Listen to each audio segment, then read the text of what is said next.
नमस्कार. जय Maharashtra. AM 2032 live मध्ये आपलं स्वागत आहे. आता आपण सगळे नागरिक सामोरे जाणार आहोत ते विधानसभा निवडणुकीनिमित्त सुरू असलेल्या राजकारणाबद्दल, राजकारणाच्या समोर. आणि मग सगळ्या राजकारण्यांबद्दल आपली एक तक्रार असते की ते मूलभूत प्रश्नांकडे लक्ष देत नाही.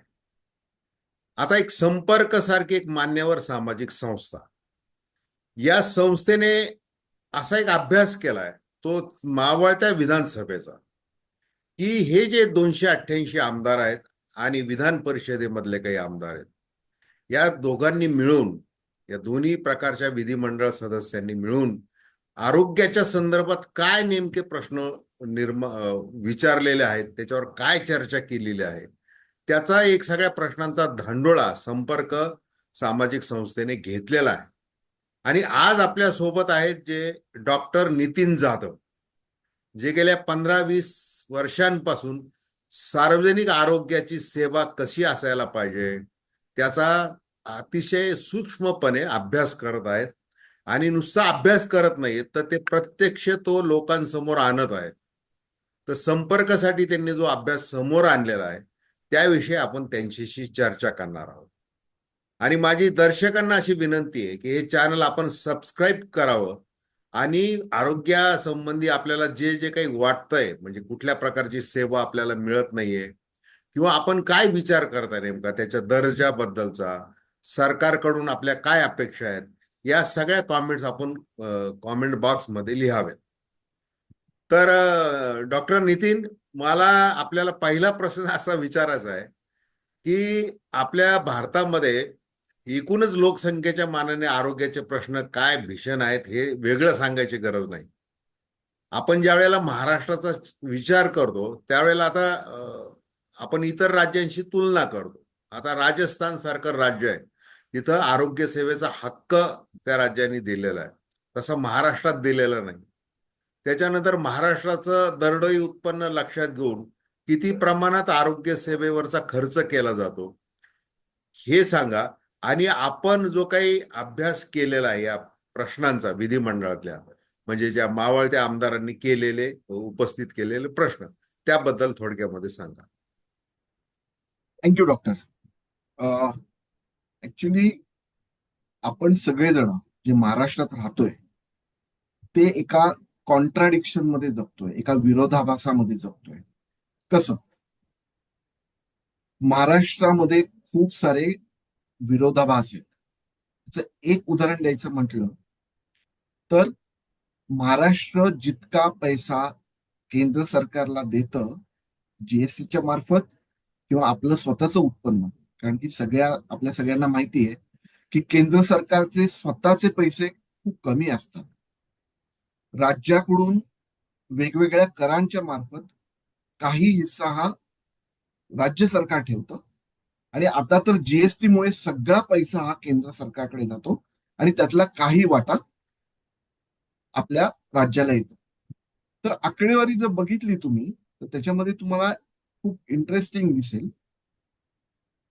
की महाराष्ट्र असं एक राज्य आहे ज्याच्यामध्ये महाराष्ट्राचं उत्पन्न सरकारला, केंद्र सरकारला जवळजवळ 23%, म्हणजे सरकारच्या 100 रुपयाचे जर सरकारची आमदनी येत असेल, गोळा होत असेल, तर त्यातले 23 रुपये हे राज्य सरकार, महाराष्ट्र राज्य सरकार सरकारला देतं.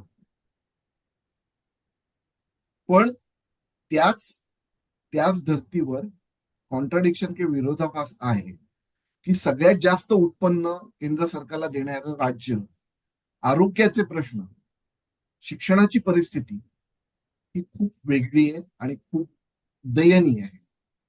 म्हणजे एका पातळीवर महाराष्ट्र सरकार खूप सारे उत्पन्न करतं, पण त्याचा खर्च हा जो सेवांसाठी केला पाहिजे त्याच्यामध्ये खूप तफावत दिसते. हा एक भाग झाला. स्पेसिफिकली आरोग्याच्या बाबतीत म्हटलं तर एक मोठा विरोधाभास असा आहे की आपल्या संपूर्ण भारतामध्ये डॉक्टर्स तयार करण्यास म्हणजे डॉक्टर्सची आपण काय म्हणूया मेडिकल कॉलेजेस, त्याच्यामध्ये महाराष्ट्राचा 3रा नंबर लागतो. म्हणजे पहिला नंबर कर्नाटका, नंतर तमिळनाडू आणि महाराष्ट्र, ज्याच्यामध्ये सगळ्यात जास्त प्रमाणात डॉक्टर तयार होतात, डॉक्टर शिकतात और डॉक्टरचं प्रोडक्शन होतं.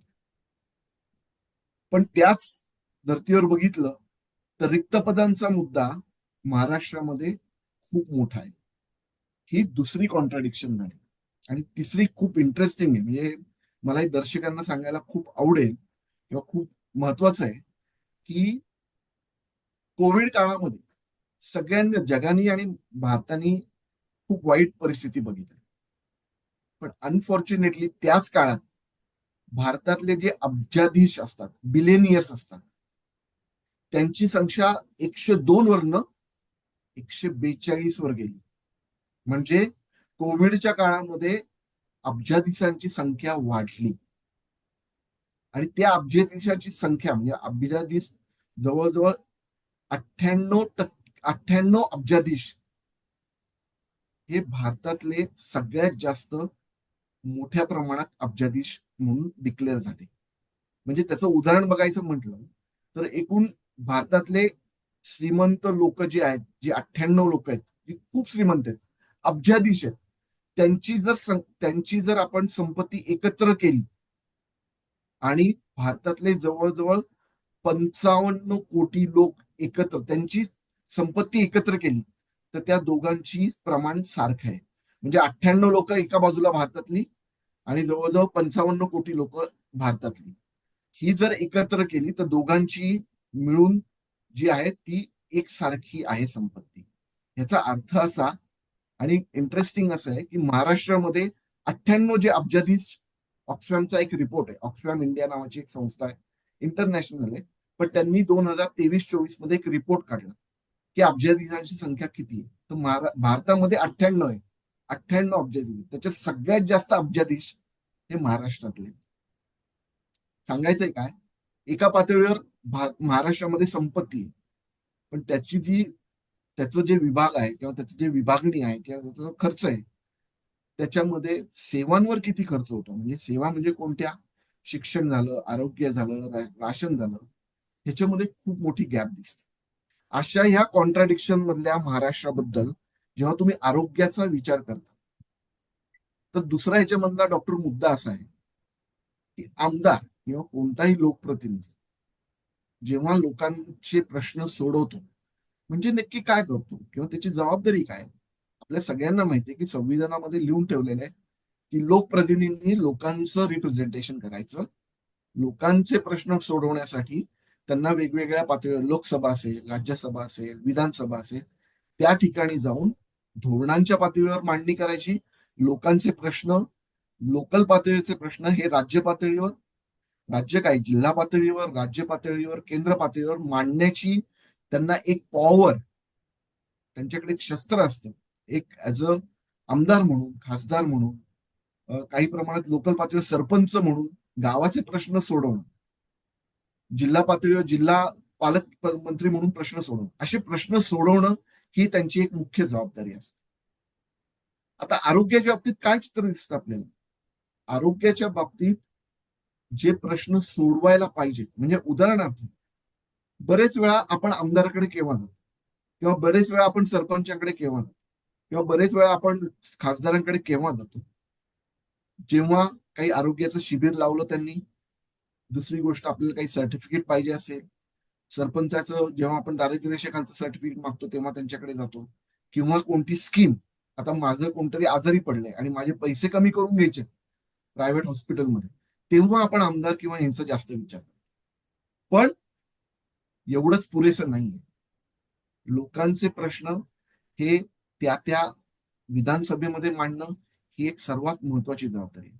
आणि जेव्हा संपर्क बरोबर जेव्हा हा अभ्यास करायचा प्रयत्न केला तेव्हा खूप वेगळं चित्र दिसलं.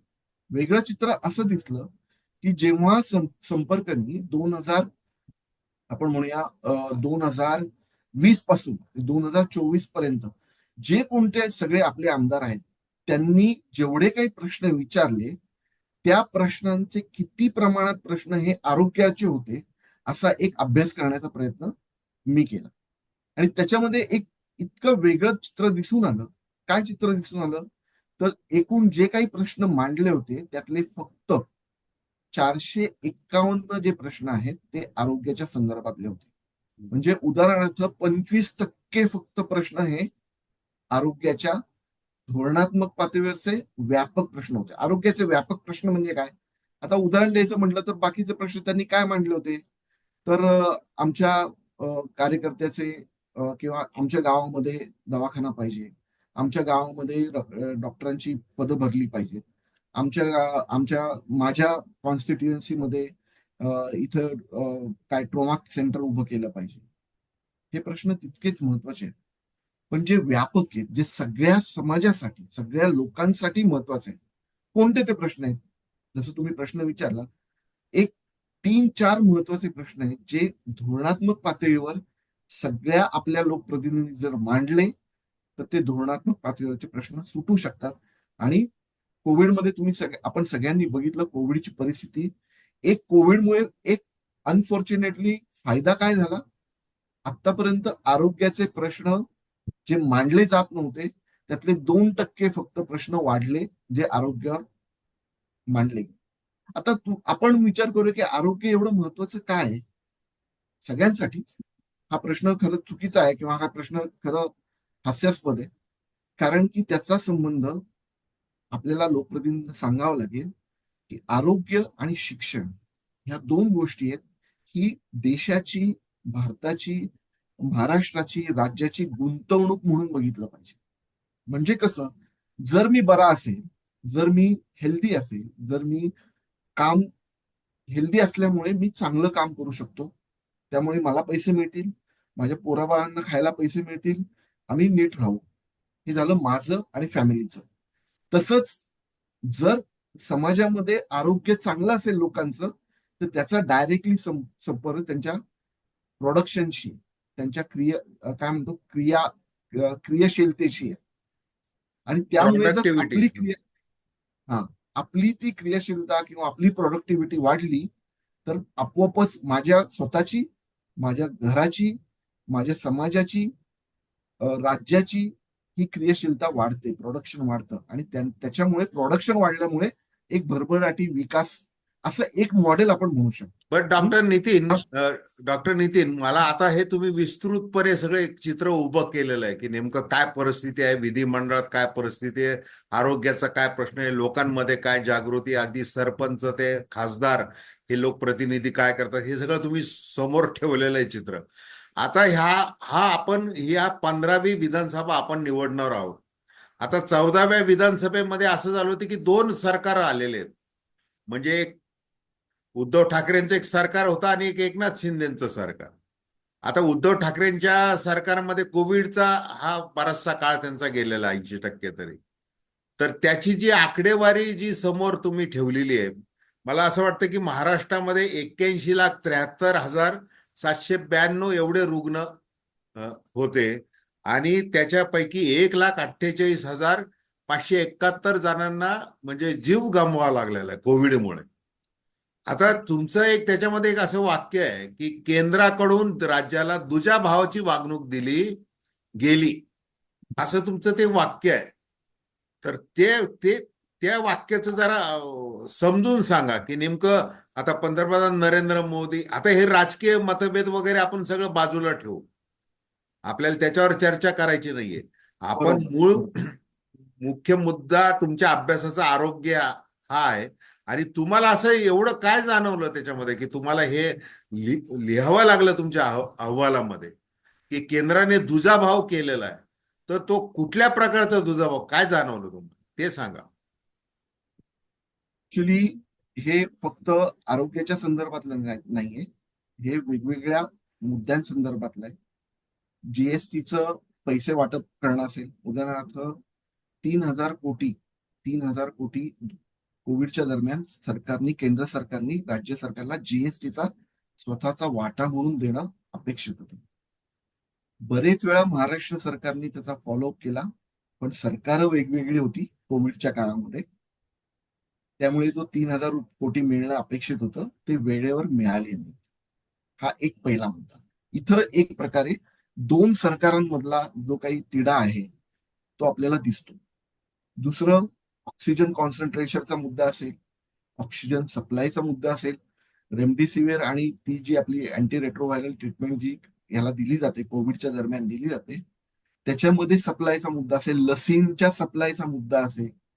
हे सगळे मुद्दे लक्षात घेता जिथं केंद्र सरकारची जी पक्ष आहे आणि राज्य सरकारचा पक्ष जर वेगळा असेल सत्ताधारी, तेव्हा तिथे लसींच्या बाबतीत, औषधांच्या बाबतीत, गोळ्यांच्या बाबतीत आणि पैसे निधी देण्याच्या बाबतीत एक प्रकारे डिले दिसतो तुम्हाला. एक प्रकारे तुम्हाला दुजाभावाची भावना दिसते. आता हेच जर आपण महाराष्ट्र सरकारच्या बाबतीत, आणि तुम्ही अगदी महत्वाचा प्रश्न विचारला की मग कोणतं सरकार चांगलं, असं जर आपण विचार केला तर खरं सांगायचं सर, अनफॉर्च्युनेटली आरोग्याच्या बाबतीत कोणतंच सरकार ज्या पद्धतीने त्यांनी काम केलं पाहिजे तसं झालेलं नाही आतापर्यंत. मी एक छोटस उदाहरण देईन. आपल्या प्रत्येक राज्याचं ह्युमन रिसोर्सेससाठी एक पॉलिसी असणं अपेक्षित आहे. म्हणजे डॉक्टर कसे नेमायचे, डॉक्टर कुणी नेमले पाहिजे, डॉक्टरांची बदली केव्हा व्हायला पाहिजे, डॉक्टरांचं प्रमोशन केव्हा व्हायला पाहिजे, डॉक्टरांना बॉन्डेड डॉक्टर असतात जे टेम्पररी असतात. आपल्या पब्लिक हेल्थ सिस्टीमची परिस्थिती काय आहे, त्याच्यामध्ये डॉक्टरांची नेमणूक कशी झाली पाहिजे, ह्याची एक सिस्टीम असते, ह्याची एक काय म्हणजे आपण पद्धती असते, आणि त्याच्यासाठी एक धोरण असणं अपेक्षित आहे. त्याला म्हणतो आपण ह्युमन म्हणजे रिसोर्सेस. हा एकूणच मनुष्यबळ व्यवस्थापन आरोग्यामधलं ते व्यवस्थित पाहिजे. तुम्ही ते रिक्त जागांचंही सांगितलं व्यवस्थित. की बरोबर. मंत्रालयामध्ये जे आरोग्य मंत्रालय जे आहे त्याच्यामध्ये एकाच अधिकाऱ्याकडे वेगवेगळ्या प्रकारचे चार्जेस आहेत आणि त्याच्यामध्ये एक आरोग्य आहे. म्हणजे तो तो कुठला मुद्दा तुम्ही मांडलेला आहे?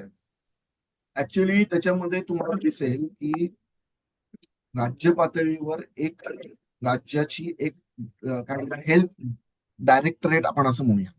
त्याच्यामध्ये सगळे राज्याचे डायरेक्टर्स बसतात वेगवेगळ्या, म्हणजे साथीच्या आजारांचे असतील किंवा ह्युमन रिसोर्सेसचे असतील, असे वेगवेगळे डायरेक्टर्स तिथे बसतात.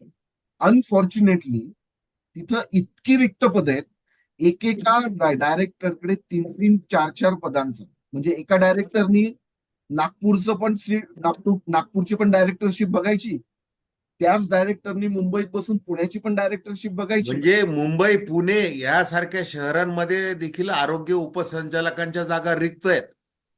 अगदी. हं, नुसत्या उपसंचालक पण नाही, संचालकाच्या लेवलवर सुद्धा खूप वाईट परिस्थिती आहे. हं. एकेका डायरेक्टरकडे, एकेका संचालकांकडे पाच पाच सहा सहा काय म्हणूया पदांचा भार आहे. आणि अशा डायरेक्टरांकडून संचालकांकडून आपण अपेक्षा करतो, आपली महाराष्ट्राची जनता अपेक्षा करते की त्यांनी धोरणं बनवावी. मनुष्यबळाचं जे सर्वसमावेशक आपण कॉम्प्रिहेन्सिव्ह धोरण हे महाराष्ट्रामध्ये नाही.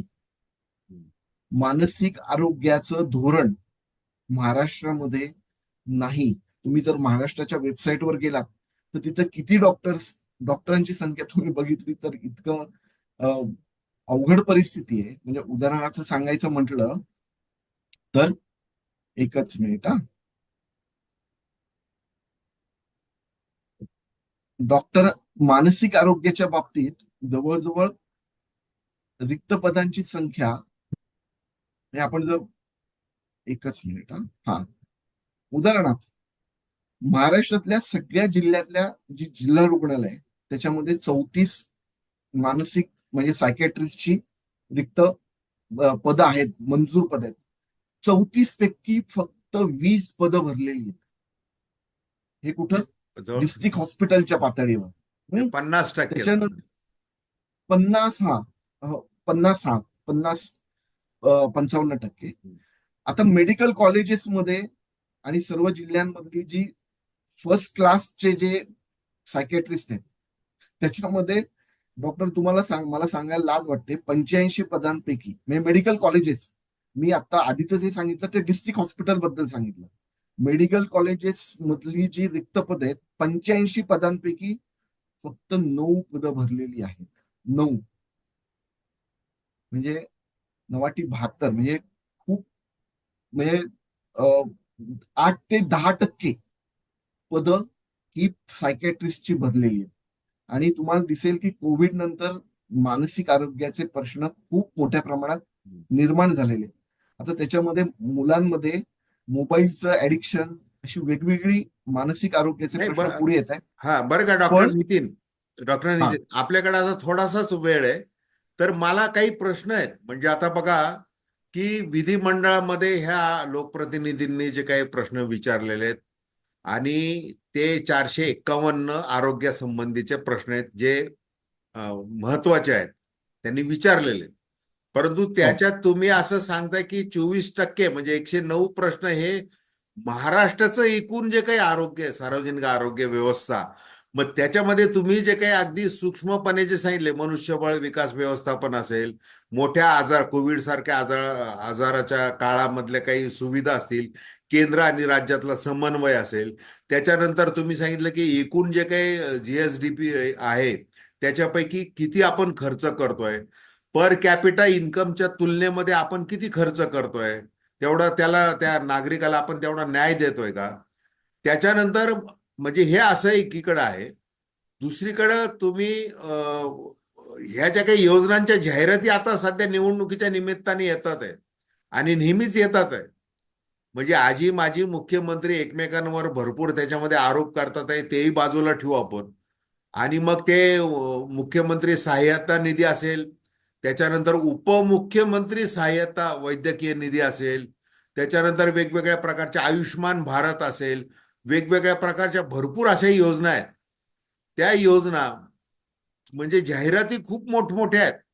त्या जाहिरातीच्या तुलनेमध्ये म्हणजे जाहिरातींचा इतका मोठ्या प्रमाणात पुरवठा आहे की त्या जाहिरातींचा अपचन झालाय, मोठा आजार झालेला आहे तो. मग त्या ह्याच्यात खरा खरा जो आजार आहे, शारीरिक मानसिक, आता तुम्ही हे मानसिक आरोग्याचं सांगितलं की आता शेतकऱ्यांच्या आत्महत्या, म्हणजे जगामध्ये महाराष्ट्र राज्याचं नाव घेतलं जातं की ते शेतकऱ्यांच्या सर्वाधिक आत्महत्या कुठं होतं, ते ह्या महाराष्ट्रात होतं. अगदी म्हणजे अगदी. मानसिक समुपदेशकांची किती मोठ्या प्रमाणात गरज आहे. त्याच्यानंतर तुम्ही मोबाईलचा उल्लेख केला, मोबाईलचं व्यसन असेल, इतर व्यसन असेल, तरुण पिढी त्या व्यसनाधीन झालेली आहे. तुमच्या पुण्यासारख्या शहरामध्ये काय परिस्थिती आहे, म्हणजे किती प्रकारचे मानसिक विकार कसे वेगवेगळे आहेत. तुम्ही पेपर जर आठवड्यातले 4 दिवस जर वाचला तर एक तरी 16-17 वर्षाच्या मुलाने आणि सुस्थितीत ज्यांची घर आहेत त्यांच्या त्यांच्या घरामध्ये अशा आत्महत्या होतात. ह्या तुलनेमध्ये राज्य आत्महत्या होत काही आहेत, ते कुठे आहेत. खून होत आहेत, मारतायत मुलं. मोबाईल दिला नाही म्हणून मारतायत. आज 3 बातम्या, लोकसत्ताचा पेपर वाचला, 3 बातम्या ज्याच्यामध्ये ऍडोलिसंट मुलांनी मारहाण केली आहे आणि खून केले. मुलींवर अत्याचार होत आहेत, म्हणजे फिजिकल आणि मेंटल. अशी परिस्थिती असताना तुम्ही जे म्हणता योजनांच्या बाबतीत, सर मला असं प्रामाणिकपणे वाटतं ही सगळं ठिगळ लावणं आहे. पर्यंत तुम्ही सार्वजनिक आरोग्य व्यवस्था, सरकारी दवाखाना अगदी गावापासून ते डिस्ट्रिक्ट हॉस्पिटल पर्यंत, हे जे धोरणात्मक प्रश्न आहे, रिक्त पदांचा प्रश्न असेल, औषधांचा प्रश्न असेल, त्याच्यानंतर मेडिसिन्सचा प्रश्न असेल, त्याच्यानंतर वेगवेगळे जे धोरणात्मक प्रश्न आहेत, पायाभूत सुविधांचा प्रश्न असतील, हे प्रश्न जोपर्यंत तुम्ही पब्लिक हेल्थ सिस्टीमसाठी सोडवणार नाही, आणि हे शक्य आहे का? हे शक्य आहे जर तुमची धोरणं ही लोककेंद्रीय असतील, लोकांसाठी असतील. मी लोककेंद्री का म्हणतोय सर, याचं कारण आहे सरकारच्या पातळीवर काय चाललंय आता, किंवा आता गेल्या 10 वर्षांमध्ये सगळं खाजगीकरण करणं. म्हणजे ते सरकारी मी दवाखाना अगदी असेल. तेच विचारलं होतो, कंत्राटीकरण जास्त वाढलेलं आहे. हा. अगदी अगदी. हम्म. म्हणजे सुरुवात कुठून केली त्यांनी? हम्म. ज्या अँब्युलन्स आहेत त्या अँब्युलन्स पब्लिक प्रायव्हेट पार्टनरशिप, म्हणजे आपण काय म्हणूया, पब्लिक काय, सरकारी अर्ध खाजगी, खाजगीकरण, पीपीपी. हा, पीपीपी, बरोबर. त्याच्या अंतर्गत त्या प्रायव्हेट कंपन्यांना देऊन टाकल्या. मग नंतर जे चतुर्थ श्रेणीतले जे आपले सफाई कामगार असतील त्यांना कॉन्ट्रॅक्च्युअल करून टाकलं. हळूहळू त्यांनी सरकारी दवाखाने प्रायव्हेट कंपन्यांना, सामाजिक संस्थांना चालवायला दिले. आता याच्यामध्ये वाईट एक आहे, आपण असं म्हणतो की सरकारीपेक्षा ते प्रायव्हेट बरं आहे, पैसे घेतात. पुण्यातलं पण औंधचं रुग्णालय दिलंय ना पुण्यातलं. हे पुण्यातलं औंधचं रुग्णालय अर्ध अर्ध द्यायचं सुरू हा. केलंय त्यांनी. हम्म. जी आर तरी तसा काढलाय, अजून त्याच्यावर मोठी म्हणजे आवाज उठवला गेलाय. पण छोटी छोटी जी काय म्हणतात, महानगरपालिकेची जी हॉस्पिटल्स आहेत त्यांचं खाजगीकरण त्यांनी सुरू केलं. सांगायचा मुद्दा काय, खाजगीकरण चुकीचं आहे का? तर अजिबात चुकीचं नाही. पण त्याच्यावर कंट्रोल कोणाचा आहे? खाजगीकरणावर private is equal to profit. खाजगी कंपन्या त्याच्यातनं प्रॉफिट काढणारच, तुम्ही किती, कारण की त्यांचं ते काय म्हणूया कोर आहे. हम्म. प्रायव्हेट म्हटलं की ते प्रॉफिटकडे जाणारच. आणि त्याच्यावर अंकुश ठेवायला जी काही यंत्रणा लागते ती अनफॉर्च्युनेटली यंत्रणा तेवढी मजबूत नाही. उदाहरण सांगायचं, छोटं उदाहरण, तुम्हाला जर कोणत्या व्यक्तीबद्दल, कोणत्या सरकारी अधिकाऱ्याबद्दल, कोणत्या डॉक्टरबद्दल किंवा कोणत्या नर्सबद्दल अगदी जर तक्रार करायची असेल, तर आत्ता ह्या घडीला तशी सिस्टीम नाही. म्हणजे फक्त तुम्हाला 104 नंबरचा फोन करायचा आहे, तो फोनचं उत्तर येतं नाही होतं. तक्रार निवारणी यंत्रणा जी आपण म्हणतो, ज्याच्यामध्ये मी तुम्हाला काहीतरी तक्रार केली, त्याचं काय झालं हे माझ्यापर्यंत परत पोहोचणं आणि जी काही कार्यवाही झाली, अशी परिस्थिती महाराष्ट्रामध्ये सध्या नाही, अनफॉर्च्युनेटली. त्यामुळे हळूहळू खाजगीकरणाकडे जाणं. आता उदाहरणार्थ खाजगीकरणाकडे, आता एकच उदाहरण देतो, अँब्युलन्सच्या पातळीवर जेव्हा ती खाजगीकरणाकडे जाते तेव्हा अँब्युलन्सचा ड्रायव्हर काय म्हणतो की मला माझ्या मालकांनी पेट्रोल डिझेलसाठी पैसे दिले नाही, मी गाडी देतो पण तुम्हाला डिझेल भरावं लागेल. आणि सरकार त्याच मालकाला, त्याच प्रायव्हेट कंपनीला सगळे डिझेलचे, गाडीचे सगळे पैसे ते देते. अशा पद्धतीने तुम्ही अकाउंटेबिलिटी जी म्हणतो ना आपण, उत्तरदायित्व, तुम्ही प्रायव्हेट कंपनीचा जाऊन गळा धरू शकत नाही किंवा प्रायव्हेट कंपनीला जाब विचारू शकत नाही. जो जाब आपल्याला संविधानाने सरकारला विचारायला दिलाय, या किंवा सरकारी अधिकाऱ्यांना विचारायला दिलाय, तो ती जी स्पेस आहे ना ती प्रायव्हेट मध्ये नाही. प्रायव्हेटवाले हात वरती करायला सहज मोकळे होतात. त्यामुळे हळूहळू ते प्रायव्हेट, आणि ह्याच्यावरनं जबाबदारी झटकणं, असं आरोग्याच्या बाबतीत आपल्याला अनफॉर्च्युनेट, आरोग्य आणि शिक्षणाच्या बाबतीत आपल्याला करून चालणार नाही. कारण की आरोग्याचे प्रश्न जर नाही सोडवले तर लोक हळूहळू खाजगीकरणाकडे जाणार आणि खाजगीकरणामध्ये परत एक मोठ्या प्रमाणात स्वतःच्या खिशातनं पैसे खर्च करण्याची जी आपण म्हणतो आउट ऑफ पॉकेट एक्सपेंडिचर, त्याचं प्रमाण पण वाढत जाणार. त्यामुळे सरकारनी पब्लिक हेल्थ सिस्टीम, सार्वजनिक आरोग्य व्यवस्था कशी बळकट होईल हे जर आपण ठरवलं आणि ह्याच्यावर खरंच खूप काम झालेलं आहे, आणि ह्याच्या हे करता येऊ शकतं का महाराष्ट्रामध्ये? 100% करता येऊ शकतं. त्याच्यासाठी सरकारची मानसिकता आणि सरकारचे धोरणं ही खूप महत्वाची. माझा शेवटचा प्रश्न आहे सर आपल्याला, की हे कॅग जे आहे, म्हणजे कॅगने काही आक्षेप नोंदवलेले आहेत, लाल रेड मार्क दिलेले आहेत, ते आयुष्यमान भारत, त्या गंभीर त्रुटी ज्या आहेत त्या योजनेतल्या त्याच्याबद्दल, तर त्याच्याबद्दल तुमचा म्हणजे तुम्ही काय सांगाल? त्याच्यामध्ये तुमच्या अहवालामध्ये काय म्हटलेलं आहे? आपण आता खाजगीकरणाबद्दल बोलत होतो. आता खाजगीकरणाचा एक क्लासिकल उदाहरण आपण बघूया. केंद्र सरकारने आयुष्यमान भारत प्रधानमंत्री जन आरोग्य योजना जाहीर केली आणि महाराष्ट्रामध्ये महात्मा फुले जीवनदायी आरोग्य विमा योजना, इट्स अ इन्शुरन्स स्कीम. ते आता दोन्ही एकत्र झाल्यात आणि एक प्रधानमंत्री जन आरोग्य अभियान, त्याला आपण असं म्हणूया आयुष्यमान भारत योजना, ज्याच्यामध्ये प्रत्येक कुटुंबाला, जे दारिद्र्यरेषेखाली कुटुंब आहे त्या कुटुंबाला, तुम्हाला कोणत्याही दवाखान्यात गेला, हॉस्पिटलमध्ये गेलात आणि जवळजवळ 197, आता त्याची लिस्ट वाढली, 300च्या वर आजारांसाठी तुम्हाला तिथं एकही पैसा द्यावा लागणार नाही, अशी तरतूद त्या इन्शुरन्स स्कीम मध्ये केलेली. आणि ही इन्शुरन्स स्कीम सरकारी रुग्णालयात सुद्धा लागू आहे आणि खाजगी रुग्णालयात सुद्धा लागू आहे. आता जेव्हा ह्या स्कीमसाठी जो काही पैसा खर्च केला गेला, आपल्या सगळ्यांना माहिती आहे की एक सरकारने एक एक खूप स्ट्रॉंग मॉनिटरिंगची एक सिस्टीम उभी केली आहे, त्याला आपण कॅग म्हणतो, comptroller and auditor general of India. ते प्रत्येक वेळेस वेगवेगळ्या ज्या योजना सरकार जाहीर करतं त्यांचं जाऊन ऑडिट करतात. म्हणजे ऑडिट करतात म्हणजे सगळ्याच प्रकारचं ऑडिट करतात. नुसतं पैशांचं ऑडिट नाही करत. मग ती स्कीम योजना कशी चालवली, कशी राबवली, त्याला काय फायदा झाला, लोकांना फायदा झाला की नाही, असा एक कॉम्प्रिहेन्सिव्ह रिपोर्ट करून ते आपल्या सरकारला देतात, राज्य सरकारला देतात आणि केंद्र सरकारला देतात. आता जेव्हा आयुष्यमान भारत आपण खूप गाजावाजा करून ही खूप मोठी योजना आहे आणि पुढचं भारताचं भविष्य हे आयुष्यमान भारत म्हणजे आरोग्याचं भविष्य हे आरोग्य विमा योजनेवरच, ह्या योजनेवरच अवलंबून आहे. आणि केंद्र सरकार, राज्य सरकार ह्या योजनेचा खूप गवगवा केला. पण जेव्हा कॅगनी, ज्या काय म्हणतात, सीएनी ऑडिट केलं ह्या सगळ्या स्कीमचं, त्याच्यामध्ये खूप वेगवेगळ्या आणि विचित्र आणि खूप वेगळ्या गोष्टी समोर आल्या. त्याच्यातलं एक उदाहरण द्यायचं म्हटलं, आता जेव्हा तुम्ही सरकारी कोणत्याही दवाखान्यात जाता आणि ह्या ऑडिटचा क्लेम करता, तेव्हा तुम्हाला कागदपत्र मागितले जातात आणि ती नोंदणी केली जाते. तर नोंदणी करण्यामागचं जी काही पिरियड लागतो, की नोंदणी झाली तरच तुम्हाला, ऑनलाईन नोंदणी असते, तरच तुम्हाला ती काय सेवा मिळू शकते, ती स्कीम मिळू शकते, ती विमा योजना मिळू शकते. तर त्याच्यामध्ये कमीत कमी 30 दिवस, म्हणजे सरकारने असं सांगितलंय की 7 दिवसामध्ये ती नोंदणी, 7 ते 10 दिवसामध्ये ती नोंदणी झाली पाहिजे. पण महाराष्ट्रामध्ये ती नोंदणी करण्यासाठी 30 ते जवळजवळ 900 दिवसांचा, म्हणजे 2.5 वर्षांचा इतका उशीर झाल्याचं कॅगनी दाखवून दिलं. हे एक उदाहरण झालं.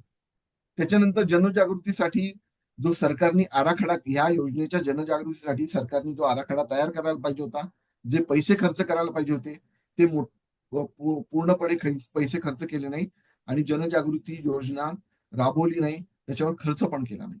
अजून एक सर्वात महत्वाची गोष्ट म्हणजे ज्याच्यामध्ये जवळजवळ तर महाराष्ट्रामध्ये शेवटचा 1 मिनिट आहे, शेवटचा 1 मिनिट आपल्याकडे. म्हणजे 1199 खासगी रुग्णालयांनी, त्याच्या सरकारी आणि खासगी रुग्णालयांनी त्याच्यामध्ये एम्पॅनल केलेलं आहे, त्याच्यामध्ये आपलं नाव नोंदवलेलं आहे की आमच्याकडे या आणि तुम्ही सेवा घ्या. पण स- त्याच्यामध्ये हा, हम्म. हा, बोला बोला, बोला. पटकन बोला. त्याच्यामध्ये सरकारी हॉस्पिटल्सनी त्याची संख्या खूप कमी आहे आणि प्रायव्हेट रुग्णालयांची संख्या जास्त आहे. ह्याच्यामागे सांगण्याचं काय आहे, की हा सगळा जो काही इन्शुरन्सचा पैसा आहे तो खासगी रुग्णालयाकडे कसा जाईल, असा एक प्रयत्न सरकारचा दिसतो. असं असं प्रश्नचिन्ह उपस्थित राहतं. चला, त्याच्यानंतर धन्यवाद सर, धन्यवाद धन्यवाद.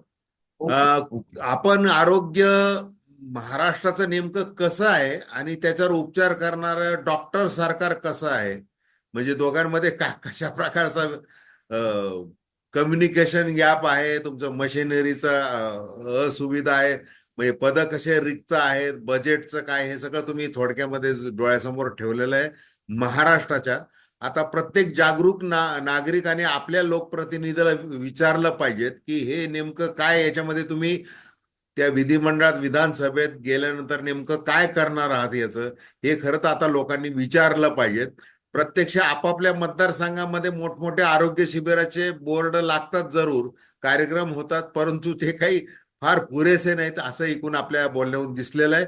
आणि सरकारी योजनांच्या जाहिराती किंवा योजना ह्या नुसत्या आरोग्य समस्येला एक ठिगळ लावण्याचा प्रकार आहे असं तुम्ही म्हटलेला. तर धन्यवाद. आपण वारंवार आपण या विषयावर नेहमीच चर्चा करत जाऊ सर. थँक्यू. Thank you, thank you. भेटूया.